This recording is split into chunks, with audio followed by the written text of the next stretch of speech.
Labą dieną, mėly televizijos žiūrovai. Žiemą, kuomet iškrenta sniegas, mes turime retą galimybę pažinti gyvūniją iš pėdsakų. Juk mėgstam pakeliauti ir žiemą, išeiti į pamiškę, ir su slidėmis, ir be slidžių. Jeigu negilus sniegas, tai tiesiog vienas džiaugsmas pabūti gamtoje, jeigu šaltis stiprus nespaudžia. O jeigu dar atodrėkis, tai dar geriau, nes tuomet pėdsakai ypatingai išryškėja. Ir galime pažinti tuos gyvūnus, kurių mes neturim galimybės pamatyti. Nes gyvūnija tai juk slapukas, tikri slapukai. Dažniausiai naktį. Kasgi matėte vilką dieną? Retai kas pamatysit. Nes dieną jie miega, o naktį slankioja. Ir kiškis, ir tas bėgioja naktimis, ir kiaunės, ir šeškai, ir visi kiti gyvūnai tiesiog veiklus naktimis. O mes išėję saulėtą, gražią dieną turim galimybę pamatyti tik tai pėdsakus. Vat iš tų pėdsakų mes galime daug ką pasakyti, daug ką pamatyti.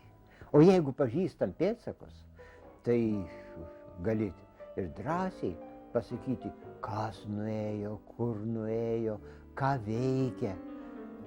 Aš eidamas pėdsakais kartais ištisus kilometrus sekiau kokį nors gyvūną ir stebėjau, ką jisai veikia naktį. Pavyzdžiui, kad ir kiškutis. Tai jisai bėga staiga per kokią aikštelę, greitų žingsnių, kokie jo žingsniai, jisai šuoliuoja. Bet žiūrėk, jisai sustoja prie krūmo, atsikando šakutę ir matosi šakos nuotrupos, kartais lieka ir matai, kaip kiškis tupėjo, čia pat vėl pastraksėjo, arba į želmenis nuėjo ir tenai pakapstė želmenų. Taip, kad labai įdomu pamatyti. Bet kiškis dažniausiai bėga tai netoli, bet žymiai toliau tai eina didieji žvėrys.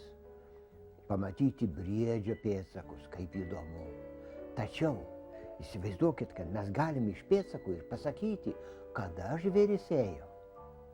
Juk kartais pėdsakus šviežius mes galim pamatyti, tik nuėjusio žvėries pėdsakai labai ryškus, labai aiškus, bet praeina keletas dienų, pėdsakai aptirpo, dar sniegutis juos užbarstė ir jau pėdsakai neberyškus ir tik tai iš eisenos gali pažinti, kad tai nuėjo vienas ar kitas žvėris. Laputės pėdsakus netaip jau lengva atpažinti. O gal tai šuniukas, tokio dydžio kaip laputė nuėjo.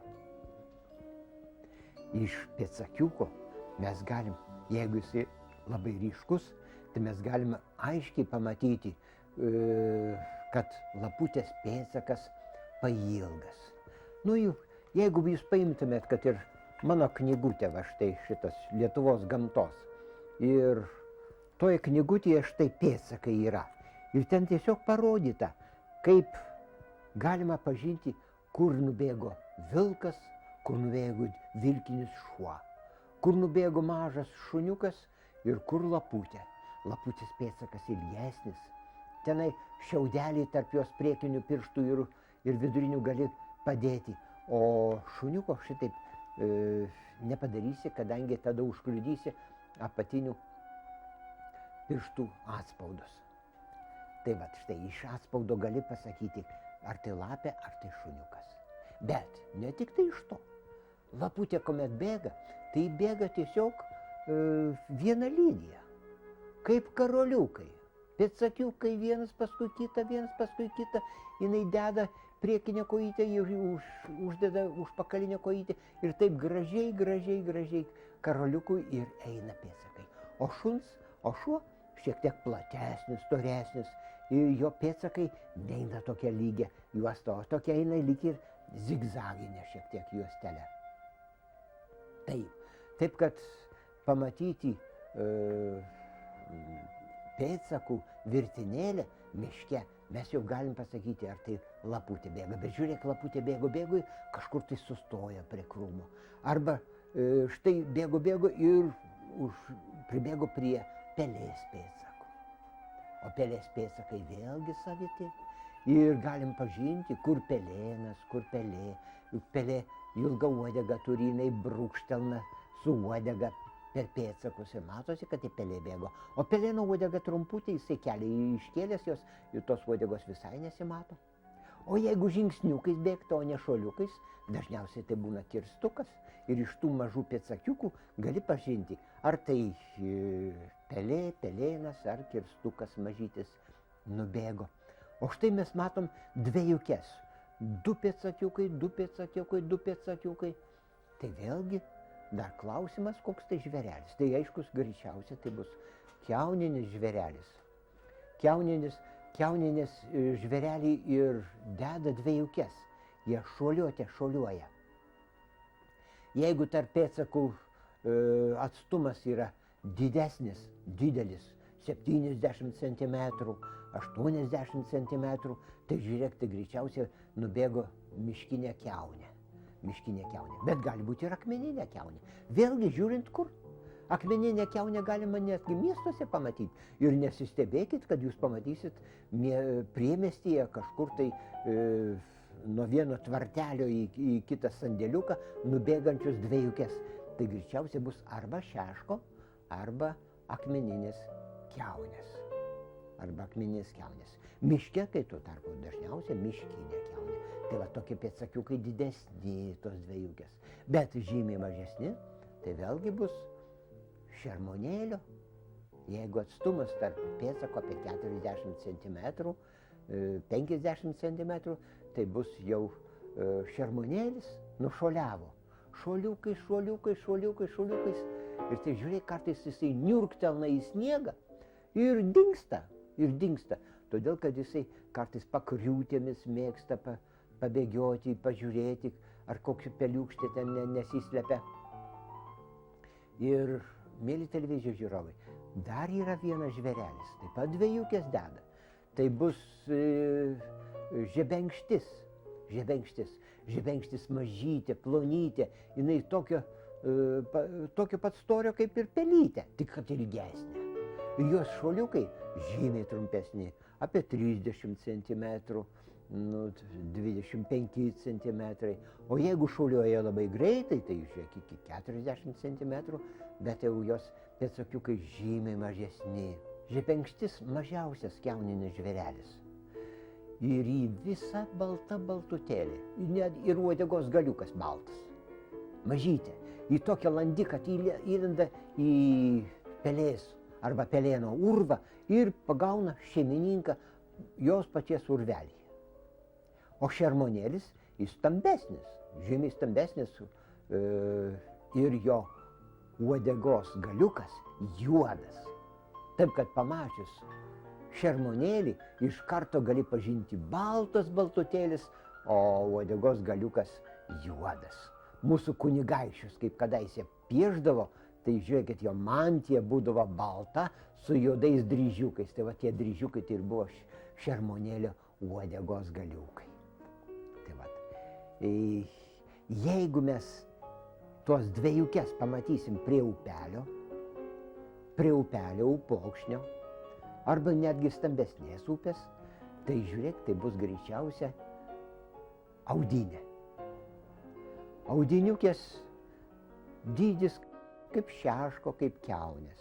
Gal šiek tiek smulkesnė, mažesnė, bet taip pat dvejukės ir žiūrėk, jie niurktelna į vandenį, išbėga iš vandens, vėl į vandenį ir tai sugaus kokį nors žuvytę ar varlytę ras žiemojančią upelėje. Tai jos grobis. Taip, kad čia pusiau vandeninis žvėrelis. Štai, o mes jeigu išeisim į pamiškę, žiūrėk, kažkur tai kirtimas priaugęs aviečių, priaugęs jaunų ūglių ir gluosnių ir drebulyčių ir kitų medžių, krūmų. Tai čia bus stirnos. Stirnos kanopėlės tai mažytės ir jas nesunku pažinti. Pagaliau ir iš žingsnio taip pat nesunku pažinti stirniukę, jos žingsnis didokas yra vis tik. Ir mes tais pėdsakais galim eiti ir žiūrėti, kaip jinai laužė šakutes, kaip ji maitinosi, kaip ji kapstė kojytę želmenis, jeigu išėjo į palaukę. Tai štai, o jeigu pėdsakai didesni, žymiai didesni, tai jau elnias nuėjo. Elnio tai mūsų beveik delnas telpa pėdsake. O už dar didesni, tai bus jau briedžio.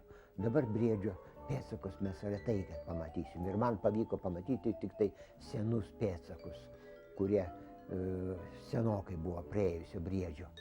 Štai. O kartais pamatai ištisą brydę ir tada, kaip sakant, nuėjo šernų banda. Šernai dažniausiai ne po vieną, bet ištisom bandom. Žiūrėk, išėjo į miško pakraštį arba ten kažkokį paraistę, išknyso, baisu žiūrėti. Tiesiog kaip arimą padarė. Mažam plote jie ten ieškojo vikšrių, kurie ieškojo šaknų ir taip juk jie maitintis. Tai turi jie šaknų nelaužo taip kaip elniai ar briedžiai ar stirniukės. Tai jų visai kitas maistas, jie ieško giliukės. O vėlgi, pažiūrėkime, kartais man tekdavom pamatyti, žiūrėk, pakrūmiai duobutė iškasta ir mažiukai pėdsakiukai, paukščio. Kėkštas tai buvo greičiausiai. Ir kėkštas prakapsto tiesiog, kokią puikiai jis atmintį turi, jisai prakapsto sniegą ir iš karto randa ten, kur jisai paslėpė giliukę rudenį.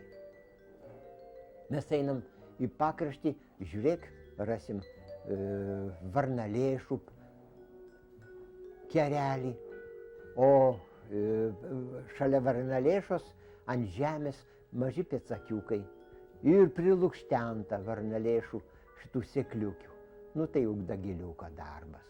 Ir tokiu būdu mes keliaudami mes galim kaip atverstoj baltojoj knygoj skaityti, kokie gyvūnai tenai buvo artimiausiai praeityje arba tolimesniai praeitį. Ir mes kaip indėnai galime skaityti, o vaikai juk mėgsta, jie landukai, mėgsta skaityti tą baltąją knygą. Ir žiūrėk, kartais jie pėdsakais eidami netgi suranda ir miegantį žvėrelį. Aš su sūnum mėgdavau keliauti, kada jis buvo nedidelis laukais ir sekdavom tol, kol surasdavom kiškį. Mieli televizijos žiūrovai, linkiu jums smagių kelionių, žiemos kelionių. Ir nepamirškit pasižiūrėti į pėdsakus, o pėdsakai jums daug ką pasakys. Tam yra ir pėdsako vadovas, Paltanavičiaus parašytas. Ir jeigu kas nors norėsit, tai jūs pažiūrėsit, va tos pėdsakiukus galėsit pažinti. O tai didelis džiaugsmas, kada pažįsti gamtą. Viso geriausio jums. Iki kito karto.